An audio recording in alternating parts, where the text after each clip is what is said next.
Kia ora koutou, no mai, haere mai. Welcome along to our third Town Hall event with the Honourable Jan Tinetti, the Associate Minister for Education.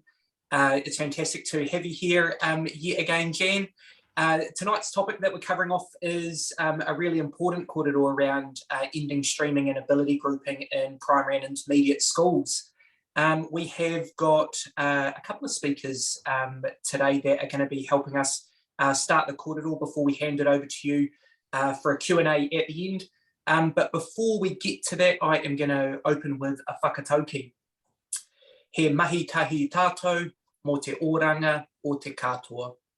We must work together for the well-being of all. Helping us out today, we have two sign language interpreters, Kerry and Rachel, and so you'll see them swapping in and out as the session goes on. To get yourself involved, can you kick off by jumping into the chat and introducing yourself and the school that you teach at? Today we are joined with Professor Christine Ruby Davis. Christine, I'll pass over to you to introduce yourself. Kia ora tātou, ko Christine Ruby Davies toko ingoa. I'm a professor at the University of Auckland. Great to have you with us, Christine. We've also got Linda Broadbent, who's going to be joining us any moment now. Kia ora, Rachel, great to have you here.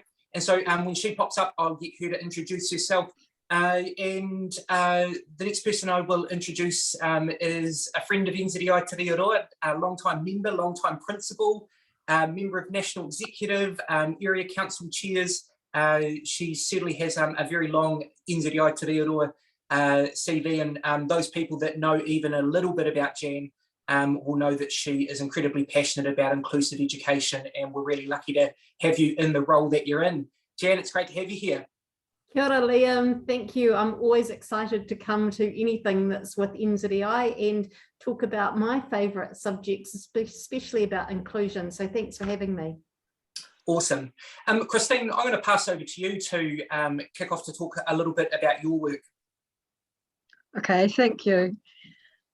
Today, I'm going to be focusing on ability grouping in primary and intermediate schools and the potential consequences for students and their learning. I'll also provide a brief sketch of my work on high expectation teaching. Aotearoa has one of the highest ability grouping rates in the world. At the same time, we have one of the highest disparities between our highest and lowest achievers. It's not rocket science to connect these two statements. Conversely, using PISA data from 28 million students, a recent OECD report stated that the two greatest contributors to students making large academic gains were, number one, the degree to which they were taught in mixed ability groupings, and number two, the opportunity to learn with which students were provided. The achievement gap that exists in Aotearoa is exacerbated in our schools. I have data that shows that when students enter our primary schools, on average, there is no gap between the levels at which Maori, Pacifica, Pākehā, and Asian students from similar deciles enter the schooling system. Consider that at 5 years of age, overall, all ethnicities are achieving at similar levels. However, within 1 year, the gap appears in both reading and maths between where Maori and Pacifica are achieving, compared with where Pākehā and Asian students are achieving. That gap grows year on year. Why? A major contributor is ability grouping. Beginning in primary schools, many teachers underestimate where Maori students in particular are achieving and overestimate where Pākehā and Asian students are achieving. What this means is that Maori and Pacifica students are assigned to low ability groups, completing low-level skill and drill type activities, whereas Pākehā and Asian students are assigned exciting, challenging activities that extend their learning. The difference in opportunity to learn for one group of students versus another is vastly different. Therefore, it's not surprising that what each group of students learns is also very different. My work on high expectation teaching in primary and intermediate schools shows very clearly that high expectation teachers do not ability group. They use mixed and flexible forms of grouping. These teachers also set clear learning goals with all their students and monitor progress carefully. In addition, high expectation teachers create a very warm class climate in which the teacher has supportive relationships with all students, and students often work collaboratively, supporting each other. Compared with students in other Aotearoa classrooms, the students of high expectation teachers make, on average, 2 years academic progress in 1 year. This suggests that if high expectation teaching principles were to be implemented across Aotearoa, our students could be achieving at much higher levels than they are currently. However, unfortunately, we have an entrenched and embedded ability grouping system that makes it difficult for teachers, principals, and the community in general to imagine a system that does not use ability grouping. So, how do we envisage education in Aotearoa where we are no longer using ability grouping, where the focus is on student progress and where every student feels supported to achieve at the levels of which they are capable? I'll give a few brief examples of practices that teachers that I've worked with use in reading.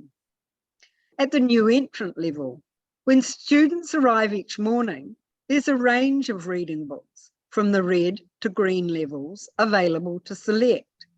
Students select whichever book they want to read that day.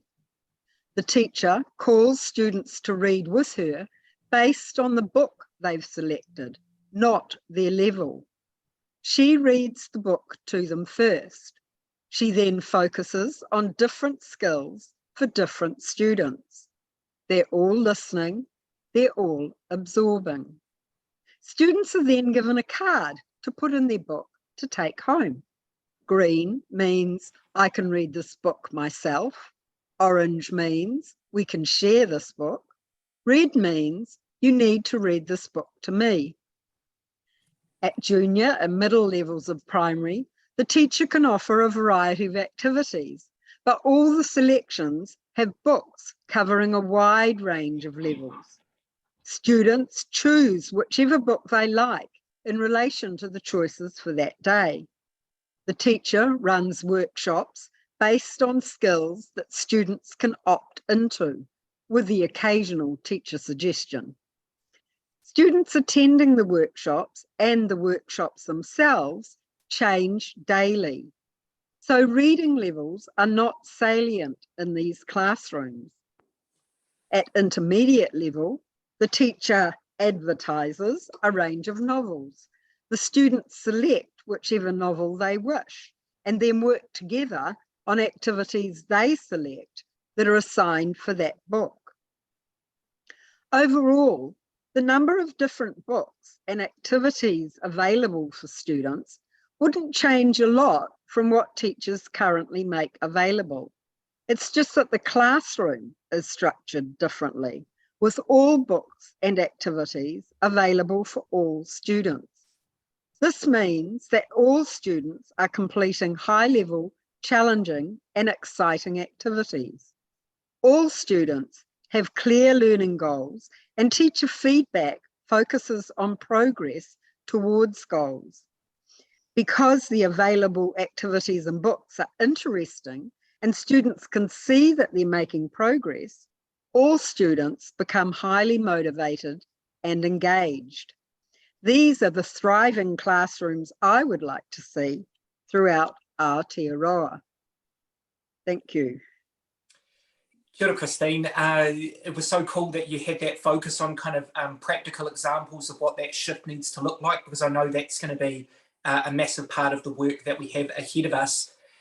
Jan, can I bring you in to take the floor, and then after that we'll move through to some questions, and so feel free to pop them into the question box and we'll come to those after we've heard from Jan. Kia ora, Jan.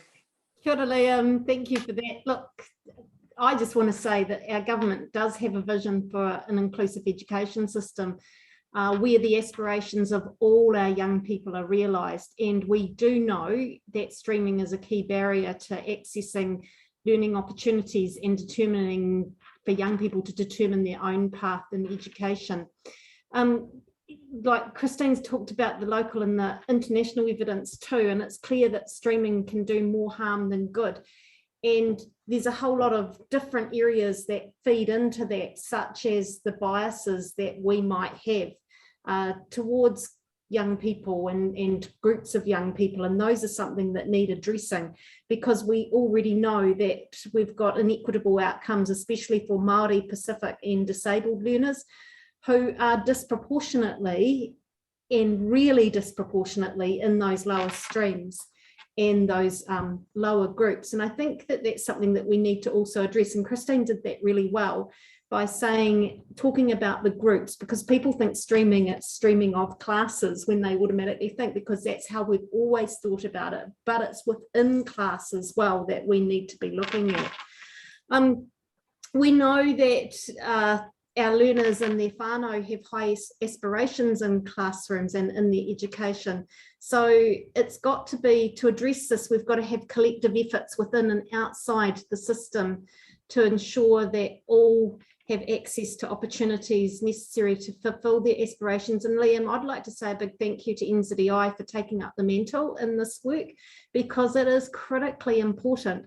I've had some rather robust discussions with people who sit maybe just outside of the education sector, who can't see a way around this, but it's only through education that we're going to make these changes. And that's why I say thank you to the likes of Christine and yourselves in NZEI for the work that you're doing to help raise that level of understanding with people, because we know that there are alternatives to streaming that work. And we've heard here tonight already about practical examples of schools in Aotearoa have stopped streaming for particular core subjects, such as maths and reading. And Christine, I was fascinated in that, fascinated to hear that example for reading, because that's something else that needs to happen. We need to all address our own deeply held beliefs that we've had about education. And as someone who taught for a long time, I put my hand up and say that I really struggled when I first heard about what you were talking about to imagine a classroom that didn't have ability groups in it, because it is so ingrained in the fabric of who we are in the New Zealand education system. So we need to challenge that. We need to challenge our beliefs, and that's really important. And as I say, I put my hand up as one of the first people to say that we need to absolutely challenge those beliefs. But we also know that teachers in Aotearoa want the best for the students that they teach. Schools don't stream because they want worse outcomes for their kids. Again, it's because it's a deeply entrenched practice that's been used for a long time. And often we go to what we know, and that's when we were at school. So we go back to what has been developed in our heads. And so we have to really work that one through. And moving away from streaming requires towards much more inclusive practices. And that's the work that I'm really proud to be leading in this space. So the important work and focus of the curriculum and assessment work program being led by the Curriculum Centre is critical in this space, as is the refresh of the national curriculum, the literacy and communication and maths strategies, Hei Raukara, Mō Te Mokopuna, and the changes at NCEA. Are just all incredibly important here. So one of the areas that you're going to hear a lot more about is the common practice model that's being developed. And this is something that Te Potahu will be progressing, the Curriculum Centre will be progressing in the coming year. And the intent is that it will outline principles and evidence-informed pedagogical approaches to underpin teaching and learning for literacy and communication and maths within Te Whāriki and the New Zealand curriculum. It's going to guide quality assured teaching and assessment practices and approaches that bring rigour to teaching and learning across Aotearoa, New Zealand. And it's also, because I keep getting asked this question all the time, the goal is that it's also going to underpin initial teacher education and be embedded across the supports and resources, professional learning and development, and additional learning supports provided by the Curriculum Centre. We want it to provide clarity and consistency for kaiako and ākonga from early learning through to the end of secondary schooling. And I might get the opportunity to talk a little bit more about how I see the whole discussion of streaming fit into that space a little later on. So I'll leave it there. Kia ora, Jan. Thanks so much for that. I like the fact that you have highlighted that this isn't just about teacher, this is about all parts of the education sector having to get better at moving in the right direction. Because, I mean, my kind of 2 cents is that as a system, we don't do change very well. And that's why we need to get all of these things lined up. And I think that's what I see in the literacy and numeracy strategy, this kind of system-wide approach to what we need to do. But we've been joined by Linda Broadbent. Linda, it's fantastic to have you here. I know you're going to talk a little bit about DMIC, and so I'll pass over to you to introduce yourself and then you can kick off. Kia ora koutou. My name is Linda Broadbent and I'm a new entrant teacher at Karina School up in Porirua East down here in Whanganui-a-Tara.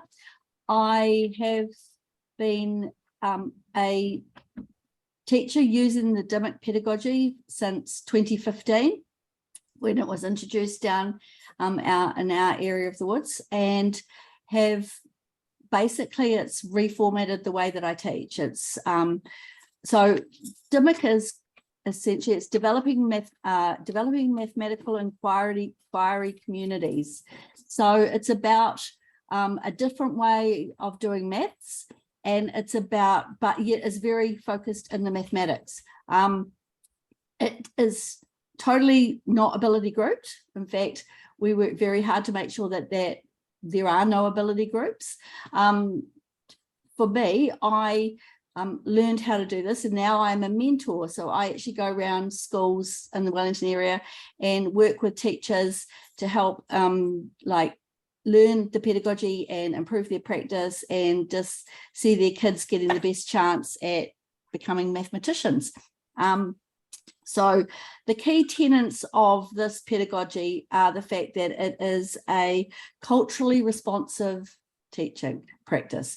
So it was designed by Dr. Roberta Hunter a number of years ago now, out of her master's and then her PhD. It was designed specifically for Pacifica and Maori children. We know that in research shown that if our Maori children achieve, all children achieve. And this is, sometimes we think, well, why is that? It's because Maori and Pacifica children are more collegially and are more relationally disposed to with their learning. So they're more likely to work together. They're not so individualized in their approach. It's not about they'll be very reluctant to step up and say, oh, look what I can do this. So they are more likely to share their knowledge and information as a collective to get towards a group understanding. And that's the real essence of what DMIC is, because it's children teaching children. And the role of the teacher is as more of a facilitator. And our job is really hard because we're not supposed to do a lot of the talking. Should be 80% from the kids and less from us. So we know how hard that is. And it's about really noticing at a very deep level what the mathematics is that the children are coming out with in their conversations. So the way you might see, and this is from new entrant, who I teach, right up to year 8. We would love it to go into secondary, but we've not managed to, well, as far as I'm aware, not enough breaching of that area has happened yet. So in what you'll get is you'll, all through the classes at school, you'll have, in the new entry room, you'll have pairs of children, and then you might go to groups of 4. So you have pairs or 3s or 4s, not more than that, because it's because the idea is that nobody gets left out, no one gets left behind. So there's that collective understanding of developing an answer to a problem. So the mathematics is all contextualized into stories that children can recognize from their own lives and their own experience. So they're talking from a place of knowledge. So their Indigenous cultural understandings are affirmed and validated. There's also another reason why I am a real fanatic for DMIC is that the key competencies, which I think are almost like a forgotten part of our amazing curriculum, and they are at the forefront of the learning that the kids do when they're in their little maths program. So things like having to relate to others, participating and contributing, huge part of the understanding of the learning that goes on in a DMIC program. So some of the things, so to go back as well, our job as teachers is to facilitate the children's use of, understanding of, and developing competence with the mathematical practices, which in a traditional maths room where children are individually working at books, etc., they're not getting the opportunity to develop explanations that can be shared with others. They're not actively listening because they're doing their own work. So explanations, active listening and questioning, collaborative support for each other, and making sure that everybody understands what's happening with the maths and have all got a collective understanding of what the answer is, or even just the process. Developing justification, argumentation, representing, using mathematical language, all of those things are fundamental and at the forefront in a good maths session. And even with my 5-year-olds, they've learned to go, well, I disagree because, and while that sounds kind of a little bit kind of base, it's actually amazingly difficult to get children to do that. So, and further up the levels, when you get to year 7s and 8s, there's quite sophisticated provings and showings, and so representations become important. Having an opportunity to have multiple ways to get to an answer is powerful. For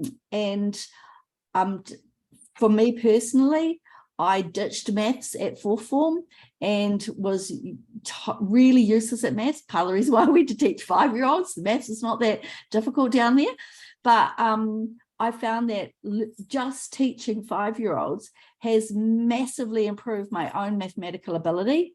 I now can do those fundamental things that, you know, percentages, fractions, adding really quickly, faster than my husband, and he did maths till 7th form. So there are benefits to us as teachers coming to grips with this pedagogy. There are challenges. And Jan and I'm sorry, I've forgotten your name, Professor, but have already illustrated some of these. This is the way we've always done it, so this is the way we're always going to do it.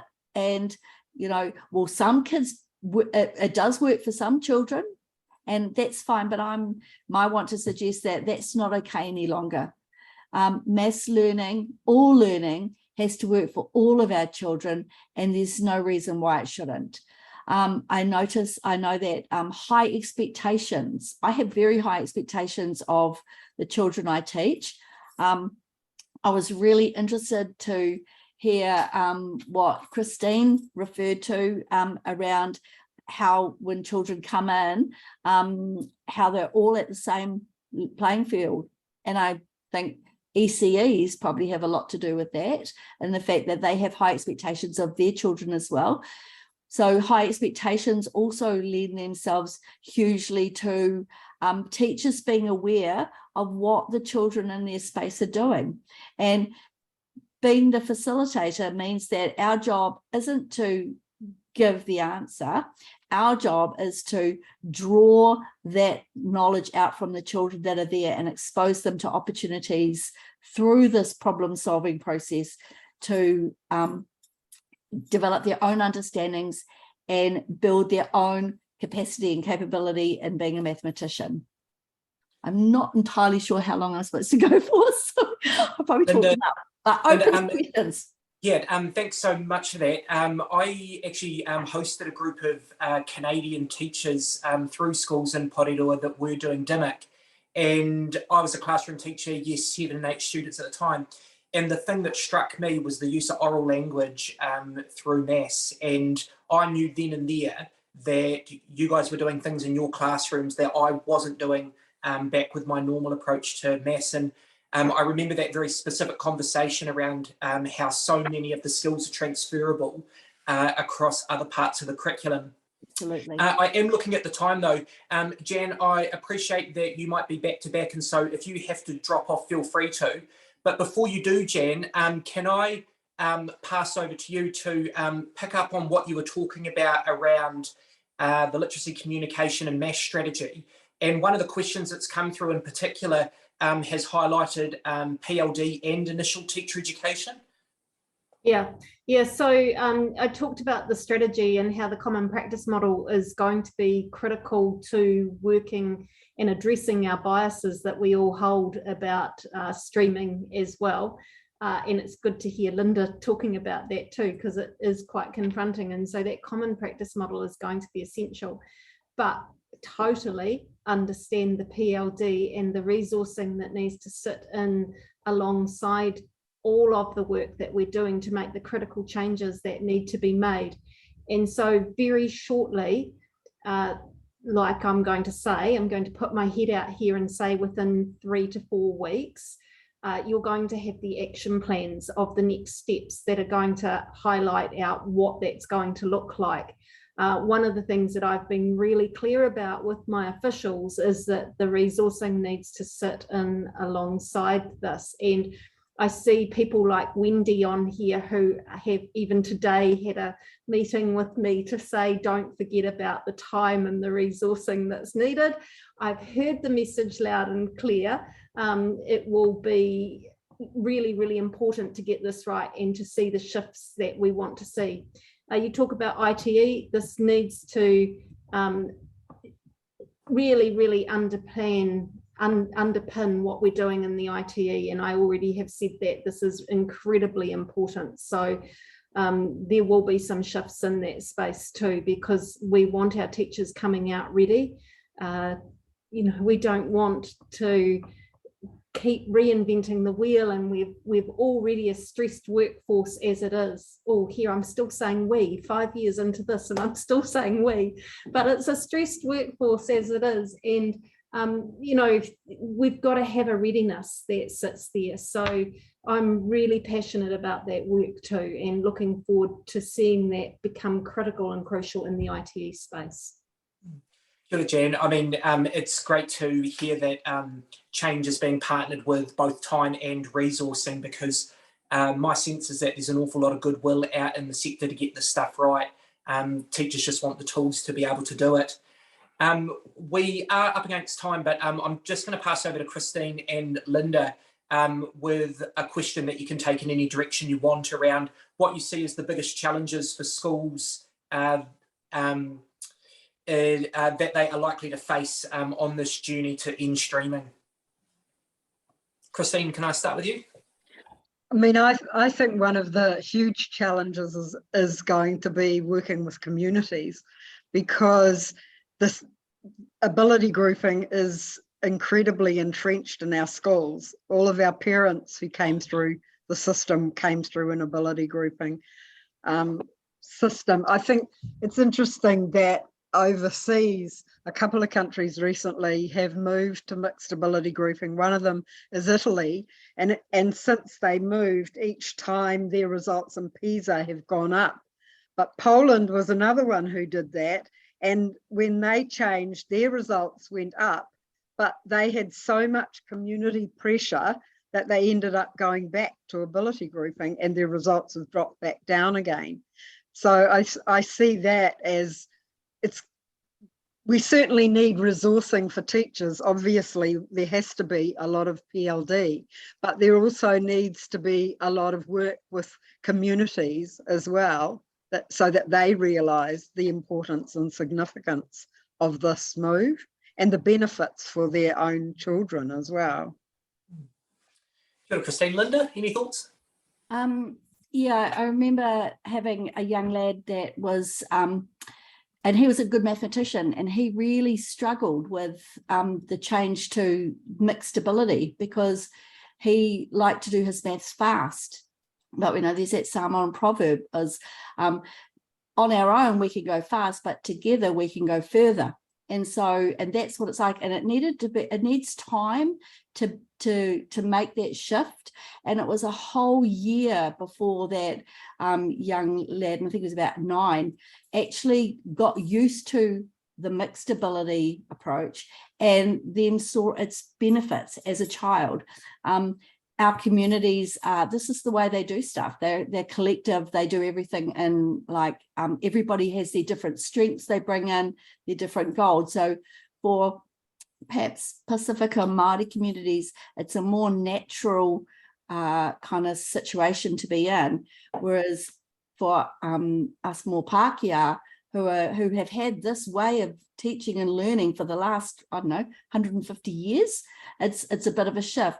And I think too that there's a fear thing, like fear will stop us making changes. And I think the fear is how will my clever kids, how will my kids who are good at maths, how will they do? They're not going to be challenged, they're going to miss out. And how are my kids who really struggle, how are they going to feel good about themselves and feel successful? I'd suggest that trust is actually something that we really need to trust in the results that other countries have, the results that we have had in our own country based around the schools that have embraced mixed ability. And the funny thing is that when I first started, my reading and my writing was still very ability based, but then I started finding my kids would be saying to me, they were starting to question what we were doing. Why are we doing this? And it was like, and these are 5-year-olds, remember? And so I realized that this way of teaching, this mixed ability, has far more powerful learning opportunities for children than what we might initially think that there are. So high expectations. I absolutely agree with Christine. We've got to bring our families along. I think for many of us, that's not a too difficult thing when they see their children excited about the maths. And we've had open night thingies at school. And I think opportunities like that to really explain in ways that our parents and our communities can understand what the benefits are, and having our kids front up and do the talking as well. I think they're a missed opportunity. Good, Linda, and thank you to all three of you for such an insightful conversation around really important mahi. I think what we've kind of demonstrated from the three perspectives that you've brought is that this is going to require all parts of the education sector together working towards making change. I also want to shout out to Tōkona Taraki, the Māori Futures Collective. That is a group out of Ngāi Tahu that have been leading the work around ending streaming. For people that are keen to be involved in this journey, there's going to be a link to a petition dropping into the chat. I'd strongly encourage you to go and check out their website because that is the group that NZEI and other sector groups are working alongside to bring about this change. Thank you to Rachel and Kelly for helping us with sign language interpretation. And before I move to karakia, a massive mihi to everybody out on Zoom that at 7 o'clock on a Tuesday night at the start of term 3 have decided that the most important thing you can be doing with your time right now is talking about this important mahi. It it is the strength of who we are as a profession that we put ourselves in situations where evenings become time for professional conversation. So thank you. So I'll just close with karakia. Kia whakaaerea te tapu, kia wātia e te are, kia tūturu whakataha ai, kia tūturu whakataha ai, haumi e, hui e, tai ki e. Ka kite anō.